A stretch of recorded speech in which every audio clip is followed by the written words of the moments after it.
বিসমিল্লাহির রহমানির রহিম। আসসালামু আলাইকুম। দীর্ঘদিন অসুস্থ থাকার পর আপনাদের সামনে কথা বলতে পারার জন্য আল্লাহর কাছে শুকরিয়া আদায় করছি। আমার কারাবন্দী অবস্থায় আপনারা আমার কারামুক্তি ও রোগ মুক্তির জন্য সংগ্রাম করেছেন, দোয়া করেছেন। সেজন্য আমি আপনাদের সকলকে ধন্যবাদ জানাচ্ছি। দীর্ঘ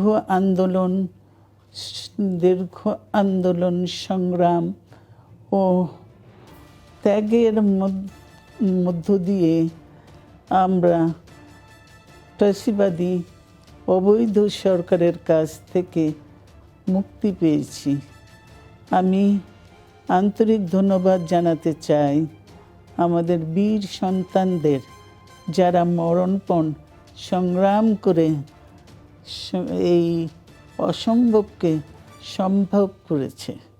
শত শত শহীদদের জানাই শ্রদ্ধা। এ বিজয় আমাদের নতুন সম্ভাবনা নিয়ে এসেছে। দীর্ঘদিনের নজিরবিহীন দুর্নীতি,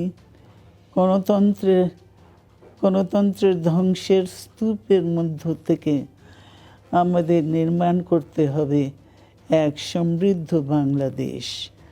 ছাত্র তরুণরাই আমাদের ভবিষ্যৎ। তরুণরা এই যে স্বপ্ন নিয়ে বুকের রক্ত ঢেলে দিয়েছে, সেই স্বপ্ন বাস্তবায়নে করতে মেধা, যোগ্যতা, জ্ঞান ভিত্তিক গণতান্ত্রিক বাংলাদেশ গড়ে তুলতে হবে। শোষণহীন সমৃদ্ধ বাংলাদেশ। সকল ধর্মের গোত্রের অধিকার নিশ্চিত করতে হবে। শান্তি, প্রগতি আর সাম্যের ভিত্তিতে আধুনিক বাংলাদেশ নির্মাণে আসুন আমরা তরুণদের হাত শক্তিশালী করি। ধ্বংস নয়, প্রতিশোধ নয়, প্রতিহিংসা নয়, ভালোবাসা, শান্তি ও জ্ঞান ভিত্তিক সমাজ গড়ে তুলি।